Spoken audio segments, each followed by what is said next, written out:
What's going on, everybody? So, with Golden Globes and Critics' Choice finally weighing in and giving out their nominations, I thought it would be a perfect time to do an updated Oscar predictions video. Because there are a lot of films that are starting to fade off and there's a select amount of contenders, I'm not going to have as much to talk about regarding fringe possibilities for nominations, so I'm going to make this video about all of the above the line categories. I will be doing a below the line and documentary animated international later on this week, most likely, so keep an eye out from that. And with that said, let's get right into Best Picture. Since my last video, I have made a change at the top here. I have moved The Brutalist to number 1. I just feel like when this movie releases, it's going to get such a surge of momentum and it's going to start to feel hard to deny. And I also think that the possible win package this movie has is just too hard to ignore right now,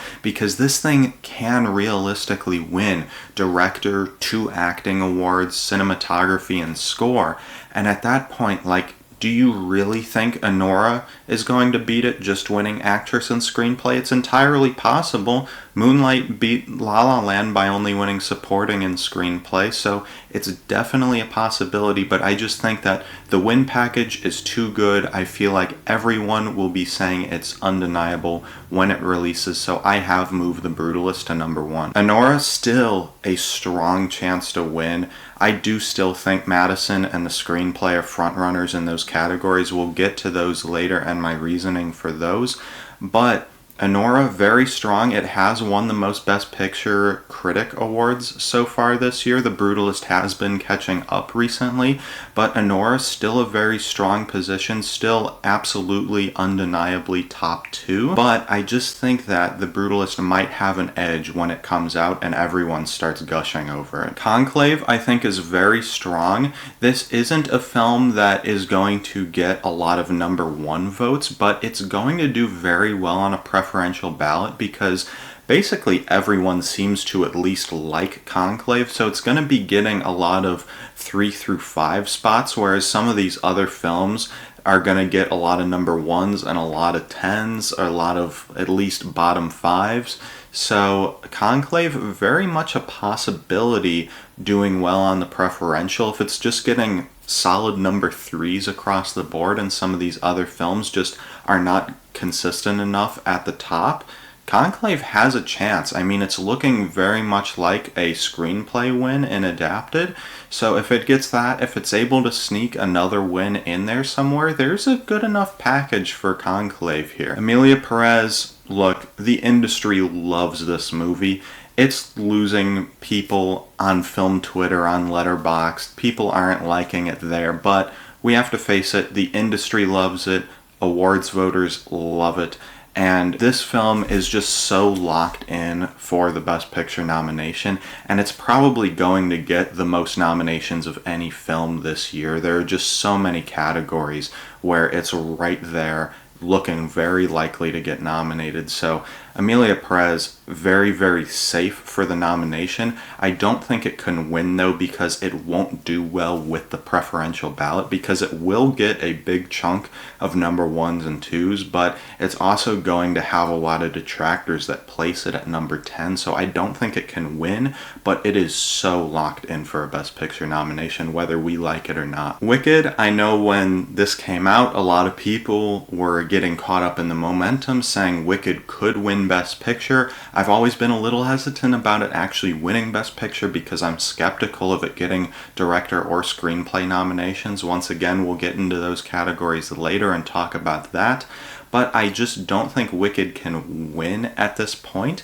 I think it's starting to cool off a little bit, and by the time awards voting rolls around, it is going to be very much locked in there for nominations, but just not enough of that momentum carrying over to give it a win in Best Picture, at least. Dune Part 2, it looks like it can miss some big categories. It looks like director is really on the cusp, and there are a couple texts that I can see them leaving out because they gave it nominations for the first one, so some branches will feel like there's no reason to give it a nomination for the second one. So Dune 2 I don't think has any chance of winning, but I just think it's too big of a movie on a technical level to be left out of the Best Picture 10. I think the nomination is safe, but it's really gonna struggle to win very many awards. Nickel Boys, if you're still doubting this getting into Best Picture, I don't know what to tell you. I mean, it got into Best Picture Drama at the Globes despite not getting any other categories, and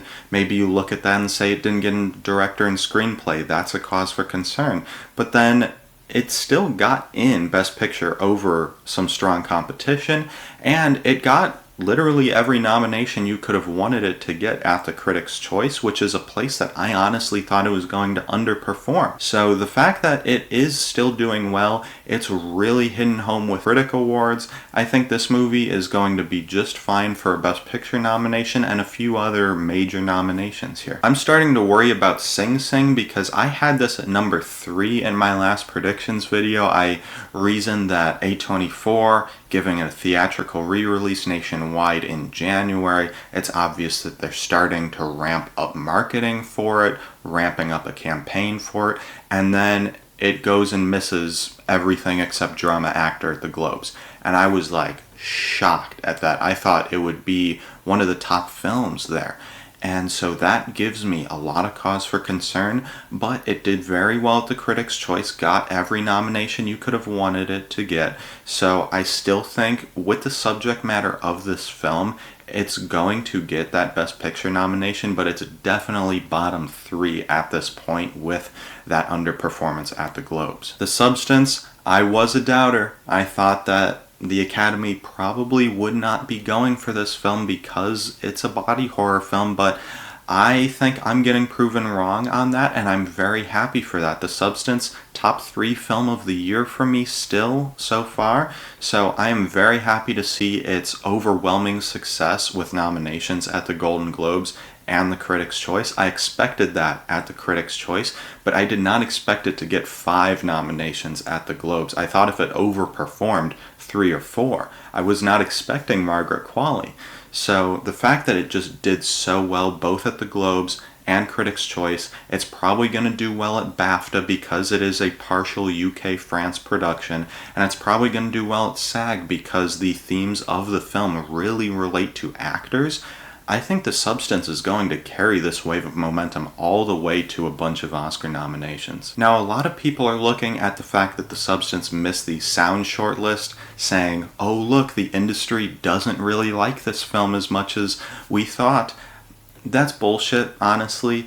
The film at critics groups has been getting showered with above-the-line love, but it hasn't been getting that same love below the line in any categories except makeup, so I already wasn't expecting it to show up below the line, aside from makeup, at the Oscars, but what is carrying it is that above-the-line support, and I don't think missing a sound shortlist means that all of a sudden that above-the-line love is going to go away. So I think The Substance is just fine. Here at number 10, this last spot, we got a few films battling it out. I think it's going to be between what Searchlight puts as their main priority, and I am leaning towards A Complete Unknown at the current moment. The fact that A Real Pain missed Best Picture at the Critics' Choice is a major red flag, and I know some are still looking and saying, well, Kieran Culkin's going to win Supporting Actor, so that is going to pull it into Best Picture. And that's perfectly fine reasoning. I agree that that is entirely possible of happening, but I was already predicting A Complete Unknown over A Real Pain prior to the Globes and Critics' Choice nominations, and the fact that A Complete Unknown got all 3 nominations it needed at the Globes, it got all the nominations it needed at the Critics' Choice, it's probably going to make a good amount of money over the holidays. Timothée Chalamet is most likely going to be at least in the conversation to win. I don't know if it's actually going to happen, but he'll be in that conversation. And I think A Complete Unknown, even though that it's got 70s on Rotten Tomatoes, 70s on Metacritic, that's not going to matter because it's going to be an audience hit, and these types of biopics that film Twitter hates, do good at the Oscars. So I think that this film is going to get the edge, and Searchlight's going to realize that and start putting all their eggs in the A Complete Unknown basket instead of the A Real Pain basket. A Real Pain, though, still obviously a big possibility of getting that Best Picture nomination because Kieran Culkin and Screenplay are locked up nominations. There are no way they are missing in those categories. So definitely a possibility still. I just am more confident in my top 10 at the moment than I am in A Real Pain. 12, I think, is September 5, and this is really the last film that is fighting to get in. I am a little worried about it because when I saw it, I was like, ooh, yeah, that's a film that I can see the Academy, especially the older American voters, really vibing with. It is an interesting film that explores journalistic ethics, but I just don't see it getting enough passion like some of these I have above to sneak into Best Picture. But it's a possibility in editing, which it has been doing very well with, even with critic groups, and in original screenplay for that 5th slot. So I am looking out for September 5. I just don't know how much it can build on that drama picture nomination at the Globes. Challengers, I don't really think has a shot at Best Picture anymore. If you really wanted to believe that it could get into Best Picture at the Oscars, you would have needed it to show up at Critics' Choice, and the fact that it wasn't able to sneak into the Critics' Choice 10 leads me to believe that it's just not going to happen at the Oscars. All We Imagine Is Light, a film that is in my top 3 of the year after I saw it a week ago. I really love this film. It would be a very worthy nomination. Payal Kapadia did get that Golden Globe director nomination, but I don't think it's going to have enough to get into Best Picture at the Oscars. I would have needed to see it get a drama picture nomination at the Globes along with that Best Director one. I think that the director nomination is really just a one-off, and that's not going to be able to repeat anywhere else. So I think All We Imagine Is Light, probably unlikely. The Seed of the Sacred Fig, I know I was pushing for this hard. I had it in Picture Director Screenplay in my predictions in November. And, you know, it just hasn't gotten the critic group support that I thought it would. I thought some of these major trifectas might push it, and Rasulov did win director at the LA Film Critics, but then it was runner-up in international and wasn't winner or runner-up in Best Picture. So I think that was just an isolated thing. I just think that The Seed of the Sacred Fig is not getting propped up enough, and I don't think it's going to be able to show up at any of these major precursors to sneak through. Nosferatu, it's not going to happen. We already have a horror movie in Best Picture. Blitz is deader than dead. It's not showing up with London film critics at all, which is just crazy. A lot of people were still holding on to it, saying it's going to do well with BAFTA. It's not. It's going to get a few tech nominations at BAFTA, and then it might not even replicate those at the Oscars. Best Director, I think Brady Corbet is still number 1 here. I move the movie up to number 1 in Best Picture. Of course, I have Corbet winning. He has been winning the most critics group director awards, and I just think that his work on this is just going to be a little too undeniable. The insane scale of it all, his vision, I think the Oscars are going to reward him, even if they don't give the movie Best Picture. Sean Baker absolutely locked in there for a nomination, with Anora being top 2 in picture. There's no world where he misses, and I think he can win. I think there's a path for him winning Critics' Choice, DGA, and if the film's winning picture, Baker can win, but I'm leaning Corbet at the moment. Jacques Audiard, Emilia Perez, I think the nomination absolutely locked in with how ambitious Emilia Perez is alone.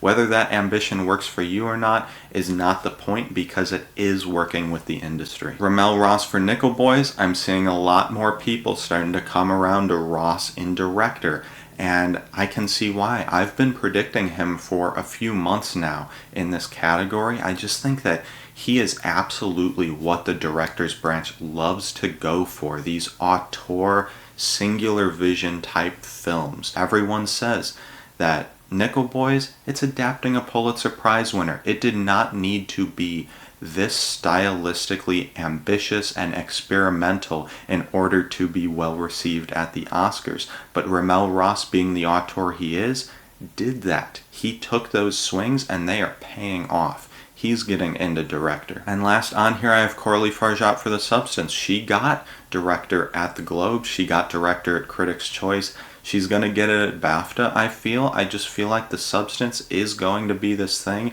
And her work as a director is probably my favorite part about it. Her maximalist style works so well with what the film is doing, and that's going to be too hard to ignore, even with the genre bias the Academy has. Just outside, Edward Berger for Conclave. I'm still seeing a lot of people trying to fit him in. I think it's looking less and less likely, with Farjat and Ross looking more and more strong. Because Conclave is such a middlebrow film, it just does not feel like the thing that the director's branch goes for, even if Conclave is a top 3 contender. Denis Villeneuve for Dune Part 2. If he missed the Globe nomination, he's not getting in here. The Oscars didn't go for him for the first one, but the Globes did. The fact that the Globes couldn't even fit him into 6 for the second film, which is better, leads me to believe that it's just not happening for this one.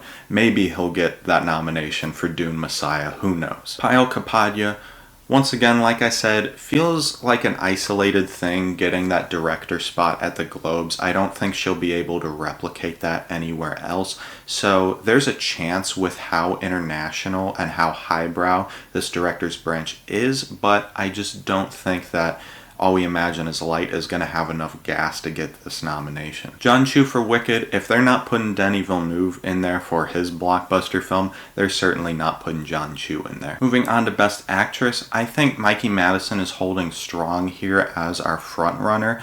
I've seen a lot of people online casting doubt on Honora, casting doubt on Madison's performance and their win possibilities, but I just don't really see the alternative at the moment. She's winning the most critics group. She's gonna win Golden Globe Comedy. She will win Critics' Choice. I don't really see where along the way she's going to lose, and I don't know who she's competing against that could possibly take it from her. I suppose Demi Moore might be the most likely because she has a great career narrative, a comeback narrative in a way, and what The Substance is saying about actors in the film industry, specifically women, will resonate with a lot of people in the Academy, but I don't know if she does enough in her split screen time with Margaret Qualley to overtake what Madison is doing in Honora. I know Madison is a newcomer, but I just think she's going to be a little bit too strong for anyone to overtake. Demi Moore, though, I can see possibly taking SAG just because of how beloved she is in the industry, and it's a possibility. I'm not predicting it at the moment, but that's why I think she's number 2. Cynthia Erivo for Wicked, I have been getting a little worried about. When I saw the film, I was like, yeah, she's gonna get a nomination. And I still think she is going to get that nomination, but I am seeing more and more of those parallels with Margot Robbie and Barbie that is giving me a little bit of pause, thinking, man, maybe Erivo could just get a really bad snub here. But I think Erivo's performance here in Wicked is a little bit stronger than Margot Robbie's in Barbie, and I just think Wicked is going to be big enough to get Erivo that nomination, but there is a little bit of hesitancy in my brain about Erivo here. Carla Sofia Gascon, I think, is locked in for the nomination with how beloved Emilia Perez is going to be in the industry.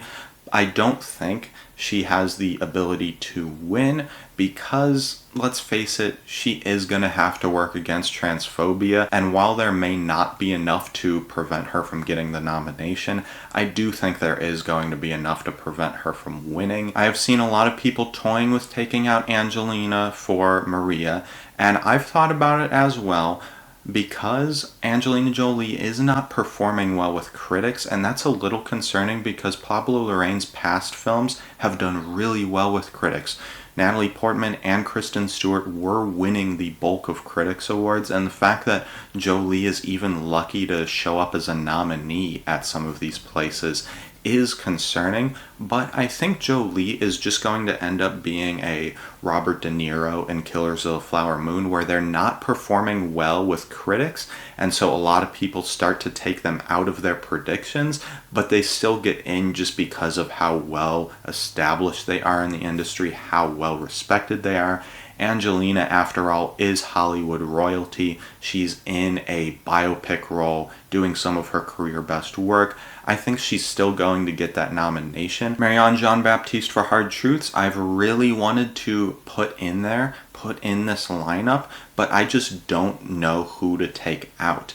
I guess Angelina and Arriva would probably be the two most likely to swap, but I don't really see either missing at this point, so I'm having to leave Baptiste out, even though that she's number 2 in critics groups wins, only to Madison. I would like to see Baptiste get in. I just really worry about Bleecker Street's ability to campaign this film. There's a possibility that it being a Mike Leigh film will get seen more than other Bleecker Street films, but I have my concerns about them campaigning Baptiste to a nomination. Nicole Kidman, I don't really think is as strong as a lot of people would lead you to believe. I think that her missing Critics' Choice was really bad. I don't think anyone was expecting that. She should have absolutely gotten a Critics' Choice nomination, and the fact that she didn't shows that she's not as strong. The fact that she would be a lone nominee in an erotic thriller, it's just not the type of film that the Academy goes for, so I think Kidman has a strong possibility of missing. I would love to see her get nominated, though. Everything I've heard says this is one of her best performances in decades, so it would be worthy, I suppose, but I just don't think that this film is going to have enough to get her a nomination, especially when A24 is so busy campaigning other films like The Brutalist and Sing Sing. And of these last 3 actresses I just mentioned, Angelina was the only one to get both Golden Globe drama and a Critics' Choice nomination, so I just think Angelina is going to be stronger with the industry as well, so that's why I have her getting in over Baptiste and Kidman. Best Actor, Adrien Brody, The Brutalist. He has been winning non-stop at critics groups. It really feels like he's just going to be able to sweep this award season. He is going to win Globe Drama. He is going to win Critics' Choice. BAFTA is not going to be the place that stops him. The only thing I could see happening is maybe either Chalamet or Domingo taking SAG from him and then giving a little bit of concern in the race. But I think Brody, with how strong his performance is, with how strong The Brutalist is going to be, is just going to be able to dominate Best Actor this year. Chalamet, I have moved up to number 2 since my last predictions. It really feels like If a Complete Unknown is in Best Picture, Chalamet's definitely going to be runner-up to Brody. The Beatty biopic performance, the Oscars love it. I just think Brody's going to be a little too undeniable for Chalamet to get the win, but he is in the conversation for it. Coleman Domingo's Sing Sing, I would have said a few months ago maybe that he had the ability to win, but at this point Sing Sing seems to be fading. The Brutalist seems to be getting stronger.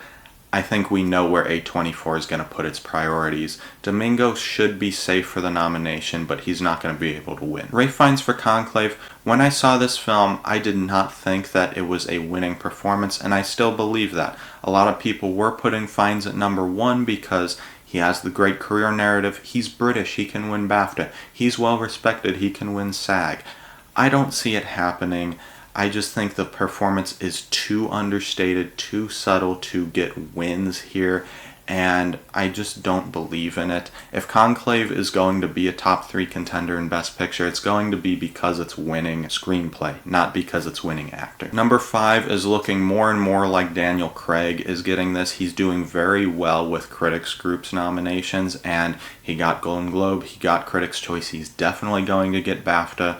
Maybe he misses SAG, maybe he doesn't. Either way, I think Craig is just going to be strong enough, even though that Queer is too weird to get a nomination in any other category. His performance is just very strong, and with the weak competition for this 5th slot, it's going to be enough to get the nomination. Sebastian Stan for The Apprentice, I still think that it's a possibility. You know, The Apprentice got on the makeup shortlist, which I wasn't expecting, so that shows that people in the Academy are at least watching this movie.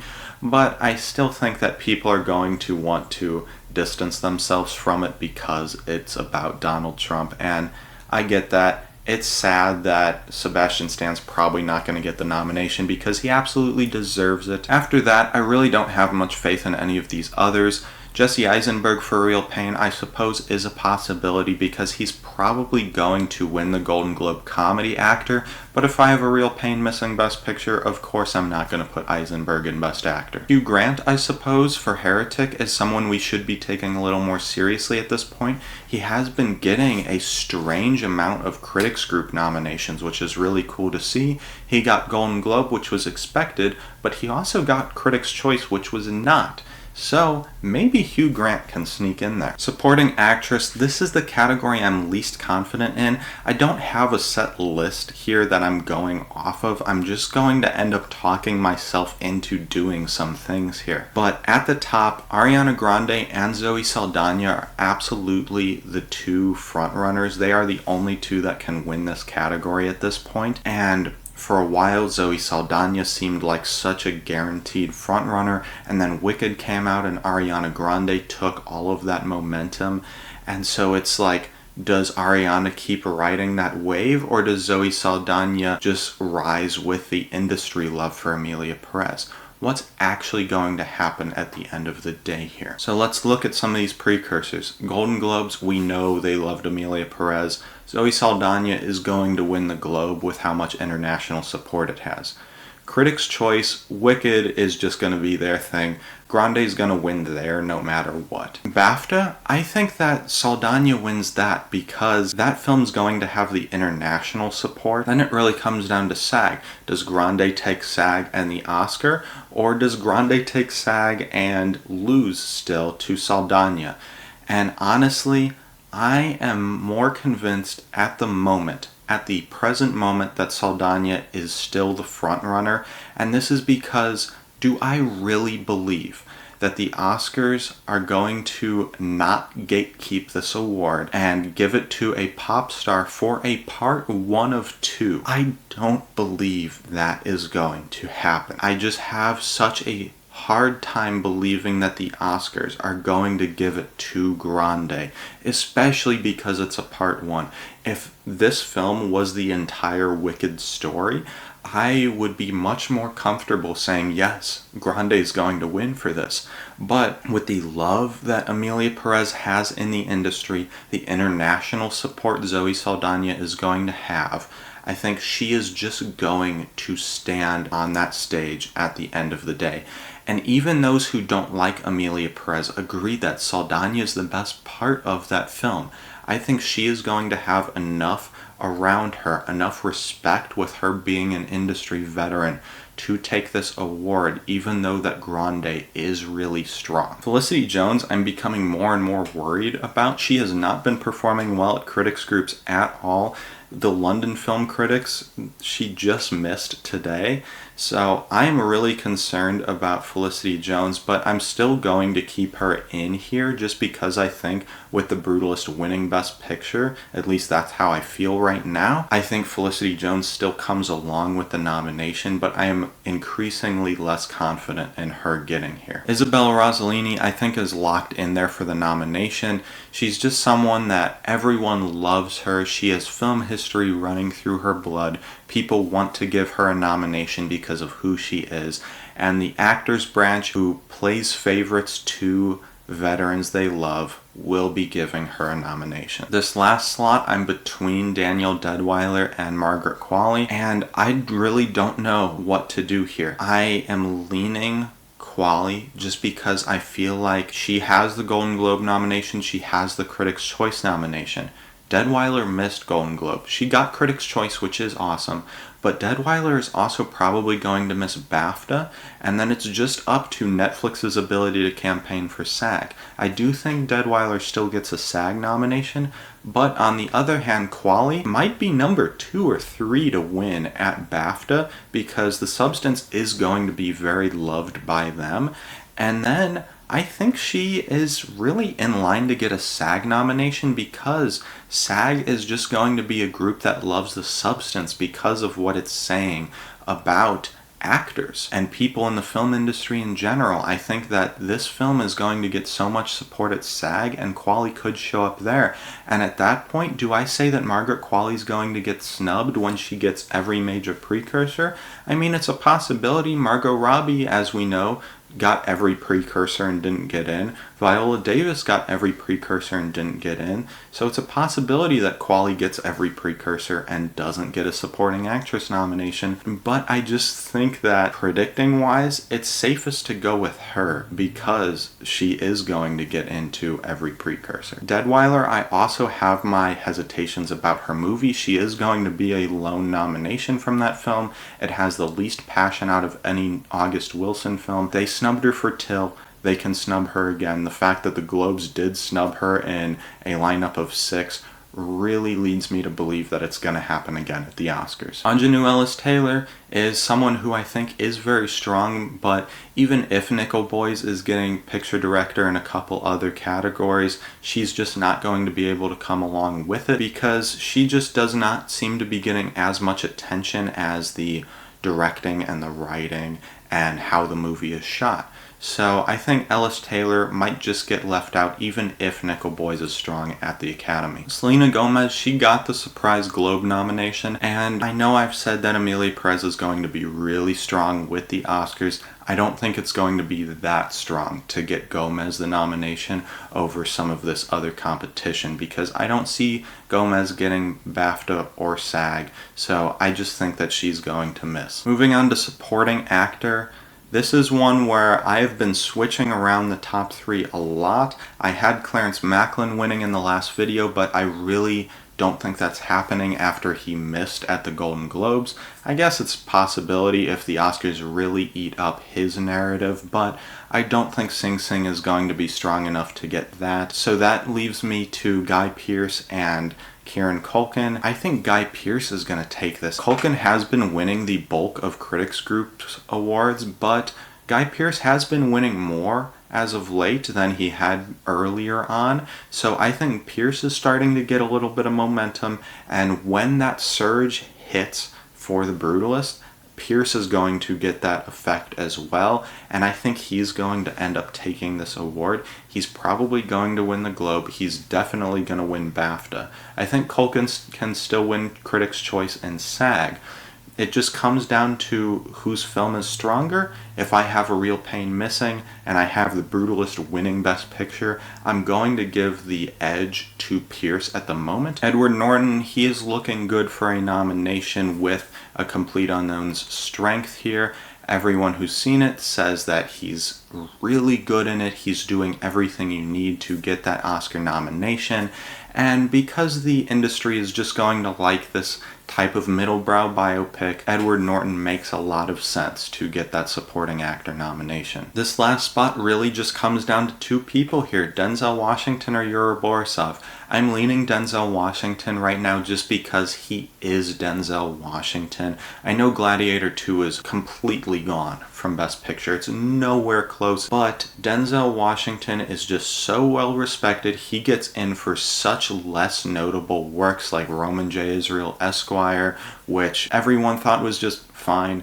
People think Gladiator is just fine. I think Denzel does enough. He's the best part of the film. He's so magnetic in it that I think it's going to be hard for the industry not to give Denzel the nomination. Yuri Borisov is definitely right on his ass, though. He has been winning a good amount of critics groups and been getting nominated basically everywhere. I just worry that he's going to be too understated, too quiet, too subtle to sneak in over Denzel, who is just so loud in Gladiator. And that's where I sit right now. Denzel at 5, but very shaky, and Borisov at a strong number 6 and could sneak in there if Honora is really, really strong. Jeremy Strong for The Apprentice, he got that surprise Golden Globe nomination, but I don't think it goes any farther than that for this film. The Apprentice is just going to be ignored, and Jeremy Strong doesn't have the novelty of playing Trump like Sebastian Stan does, so even if Stan gets nominated,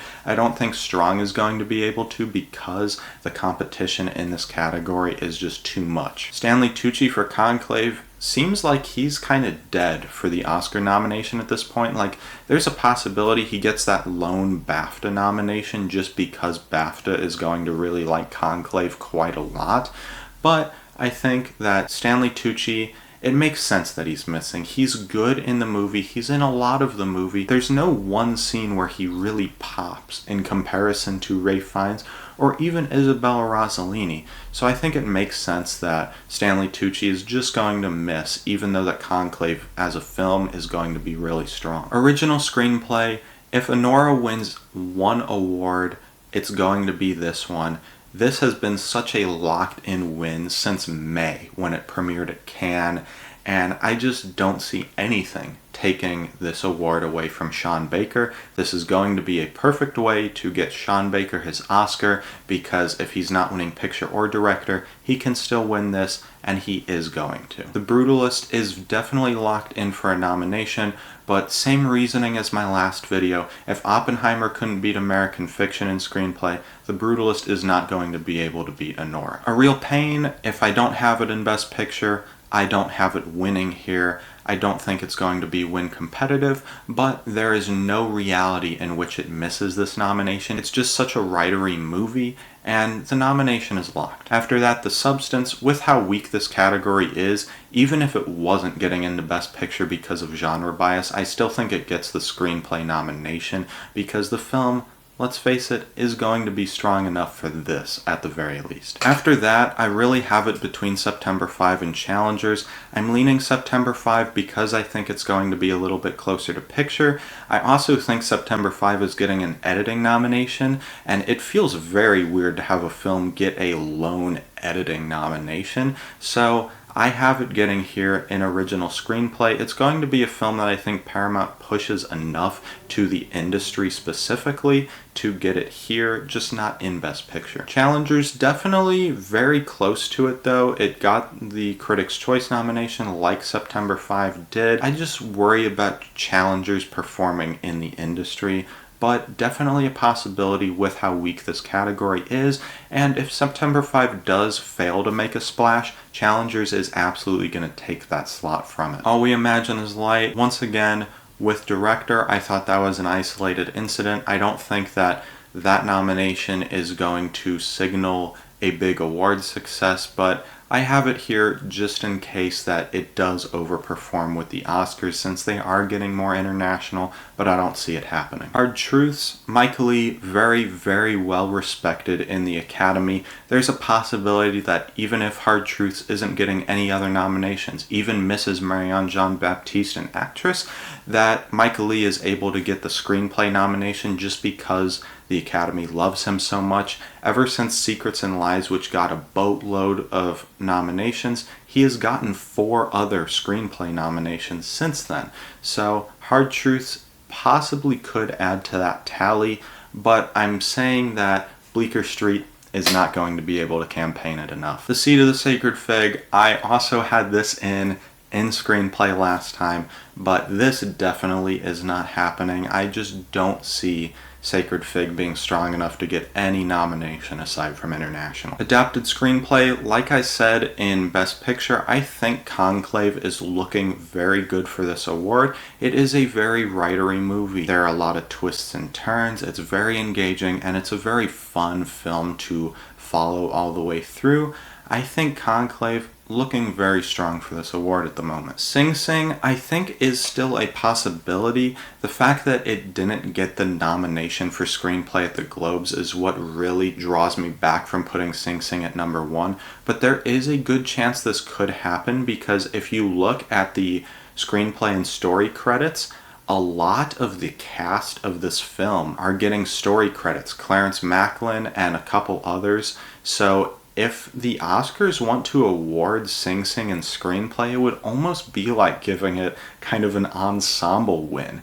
And that would be a great narrative for this film to take screenplay. So I think it's still a possibility because of that. Nickel Boys has been winning screenplay awards at critics groups, but it makes sense. Critics groups are trying to prop up Nickel Boys as much as possible. I don't think that it can win screenplay at the Oscars, but with it being adapted from a Pulitzer Prize winning novel, it's getting the nomination. Dune Part 2, even though that I think it's missing director, maybe missing a couple texts that the first one got, I think adapted is going to be strong enough. It's still a big enough movie, a widely seen film, and the first one got the adapted screenplay nomination. I think this one is going to be able to do the same. Number 5, Emilia Perez. I really don't like putting it here. The writing is absolutely the weakest part of the story, but I just think that this film is going to be very strong, and the fact that this is very much an original story. So I think that sense of originality is going to help Emilia Perez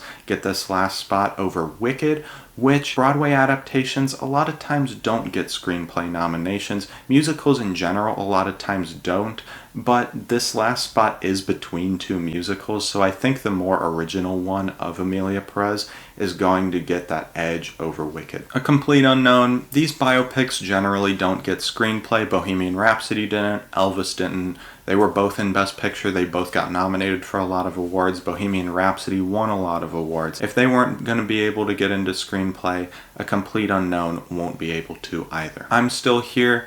This could, I suppose, get that a separation, Worst Person in the World package of Screenplay International. I don't see it happening, though, over the competition above. Nosferatu has been getting a surprising amount of screenplay nominations at critics groups, but I just think that this film is going to be a below-the-line thing at the Oscars, and it won't show up anywhere above the line. So that's it for my updated above-the-line predictions, everybody. What did you think? What are you predicting different from me? Do you have A Real Pain still getting into Best Picture? Do you have Kieran Culkin still winning Supporting Actor?